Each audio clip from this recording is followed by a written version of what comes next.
એક એવો ટોપિક છે જે ક્યાંક ખૂબ જ ચર્ચામાં છે તો ક્યાંક હજી પણ બંધ બારણા પાછળ. તમને ખબર છે, ઇન્ડિયામાં અપ ટુ 23% ફિમેલ્સ એવા છે કે જે પીરિયડ્સના કારણે પોતાનું ભણવાનું મૂકી દે છે, અને અપ ટુ 40% ફિમેલ સ્ટુડન્ટ્સ એવા છે જે પીરિયડ્સમાં એબસેન્ટ રહે છે સ્કૂલમાં. મારું માનવું છે કે આ ટોપિક પર ખુલીને ચર્ચા કરવાની ખૂબ જ જરૂર છે. So let's start with the basics. નમસ્તે, હું છું હેત્રી અને કંઈક અલગમાં તમારા બધાનું સ્વાગત. પીરિયડ્સ, મેન્સીસ, મેન્સ્ટ્રુએશન કે માસિક ધર્મ એ દરેક છોકરીમાં કે સ્ત્રીમાં થતી એક સ્વાભાવિક શારીરિક પ્રક્રિયા છે. જો ગર્ભાશય એટલે કે યુટેરસમાં બાળક માટે જગ્યા બને છે. જો ગર્ભધારણ ના થાય તો એ જગ્યા એટલે કે ગર્ભાશયમાંથી બ્લીડિંગ થાય છે, એટલે કે લોહી નીકળે છે, જેને આપણે લોકો પીરિયડ્સ તરીકે ઓળખીએ છીએ. સામાન્ય રીતે 12 થી 14 વર્ષની ઉંમરે પીરિયડ્સ આવવાના શરૂ થાય છે અને 45 થી 50 વર્ષની ઉંમરે બંધ થાય છે, જેને મેનોપોઝ કહેવાય છે. સામાન્ય રીતે આ સાયકલ 28 દિવસની હોય છે, જે 3 થી 7 દિવસ ચાલે છે. અને પીરિયડ્સ આવવું એ બહુ સ્વાભાવિક પ્રક્રિયા છે, જે આપણને બતાવે છે કે આપણું પ્રજનન તંત્ર એટલે કે રિપ્રોડક્ટિવ સિસ્ટમ સ્વસ્થ રીતે કાર્યરત છે. એક સાયકલના 4 ફેઝ હોય છે. પહેલો ફેઝ છે મેન્સ્ટ્રુએશન, જે હોય છે 1 થી 5 દિવસનો, જેમાં બ્લીડિંગ થાય છે. બીજો ફેઝ છે ફોલિક્યુલર ફેઝ. ફોલિક્યુલર ફેઝમાં FSH એટલે કે ફોલિકલ સ્ટિમ્યુલેટિંગ હોર્મોન રિલીઝ થાય છે અને અંડકોશ તૈયાર થાય છે, અને આ ફેઝ હોય છે 5 થી 13 દિવસ માટે. ત્રીજો ફેઝ છે ઓવ્યુલેશન એટલે કે 14મો દિવસ. પરિપક્વ અંડકોશ તૈયાર થાય છે અને આ સમય ગર્ભધારણ કરવા માટેનો શ્રેષ્ઠ સમય કહી શકાય છે. ચોથો ફેઝ છે લ્યુટેલ ફેઝ, જે હોય છે 15 થી 28 દિવસ સુધીનો, જેમાં પ્રોજેસ્ટેરોન નામનું હોર્મોન્સ રિલીઝ થાય છે. જો ગર્ભધારણ ન થાય તો આ હોર્મોનનું પ્રમાણ ઘટે છે અને ફરીથી પીરિયડ્સ શરૂ થાય છે. આ ઉપરાંત આપણને બધાને PMS એટલે કે પ્રી મેન્સ્ટ્રુઅલ સિન્ડ્રોમ એ પણ ખબર જ હશે, જેમાં પીરિયડ્સના પહેલાં અથવા તો પીરિયડ્સના દરમિયાન પેટમાં દુખાવો એટલે કે ક્રેમ્પ્સ, બ્લોટિંગ, મૂડ સ્વિંગ્સ, થાક અનુભવો, કમર, પીઠ કે પગમાં દુખાવો વગેરે જેવા લક્ષણો અનુભવાય છે. દેન પીરિયડ્સમાં ફિમેલ્સ કઈ વસ્તુ યુઝ કરે છે. સો જનરલી પીરિયડ્સમાં 5 પ્રોડક્ટ મેઇનલી યુઝ થઈ શકે છે, જેમાં પહેલું છે સેનેટરી પેડ્સ, બીજું છે મેન્સ્ટ્રુઅલ કપ, ત્રીજું છે ટેમ્પોન્સ, ચોથું છે પીરિયડ પેન્ટીસ અને પાંચમું છે ક્લોથ પેડ્સ.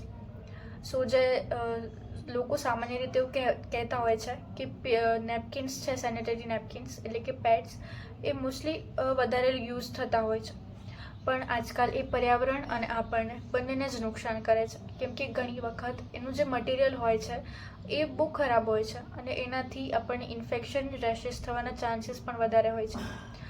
સો બેટર છે કે અગર તમે બીજું કોઈ પ્રોડક્ટ યુઝ કરતા હોય તો સારી વસ્તુ છે. અને પર્સનલી મને એવું લાગે છે કે ટેમ્પોન યુઝ ના કરવા જોઈએ, કેમ કે એનાથી ઇન્ફેક્શનના ચાન્સીસ વધારે રહે છે. એઝ સચ એ આપણા બોડીની અંદર ઇન્સર્ટ થાય છે અને દેન એ જે બ્લીડિંગ આપણું થતું હોય એ ઇન્ફેક્શનનું કારણ બની શકે છે. આમાંથી કોઈ પણ પ્રોડક્ટ વિશે તમારે વધારે જાણકારી જોઈતી હોય તો કોમેન્ટમાં ચોક્કસથી જણાવજો.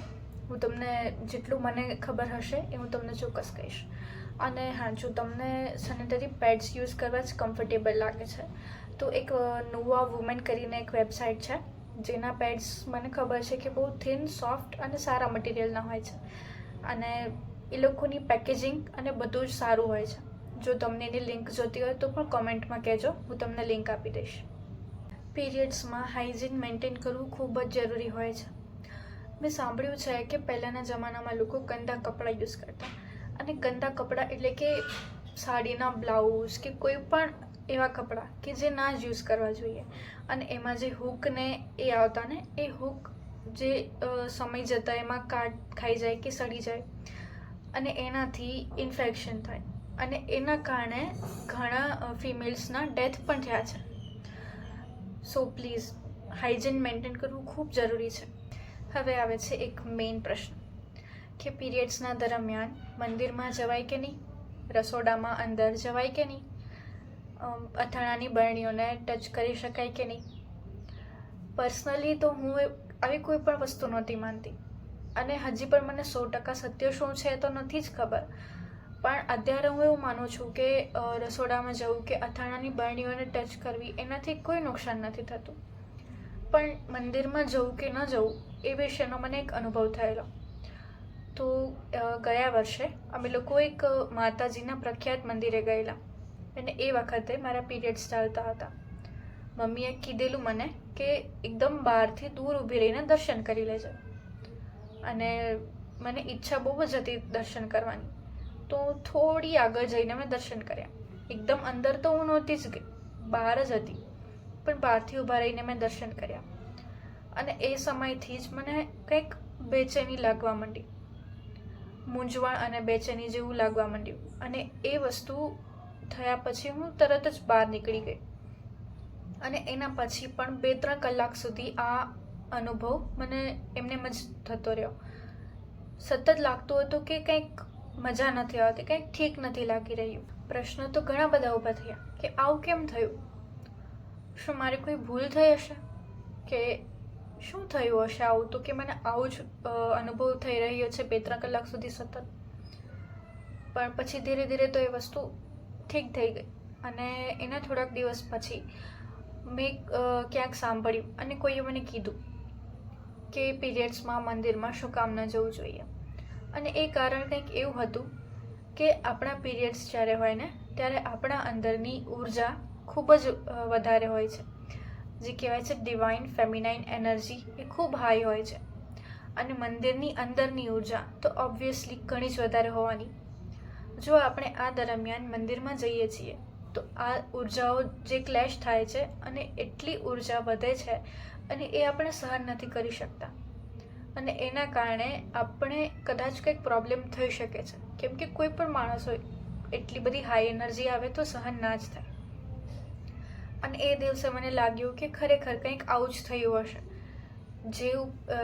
જે અનુભવ મને થયેલો હતો અને જે વાત મેં સાંભળી એ વાતમાં મને ઘણી સિમિલારિટી દેખાતી હતી. એ દિવસ પછી લાગ્યું કે હા, આ જ કારણથી કદાચ મંદિરમાં ના જવું જોઈએ પીરિયડ્સમાં. તમે જે પણ માનતા હોય તમને માનવાની સંપૂર્ણ સ્વતંત્રતા છે, પણ જો તમે પીરિયડ્સમાં મંદિરમાં જાઓ છો તો એટલું નોટિસ કરવાની ટ્રાય ચોક્કસ કરજો કે તમને કોઈ દિવસ આવું કાંઈ અનુભવાય છે.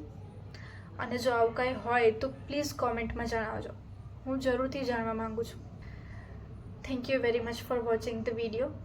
અને જો પીરિયડ્સના રિલેટેડ કે કોઈ પણ પ્રોડક્ટના રિલેટેડ તમને કોઈ પણ પ્રશ્ન હોય કે કાંઈ પણ તકલીફ હોય તો કોમેન્ટમાં ચોક્કસ પૂછજો. Thank you.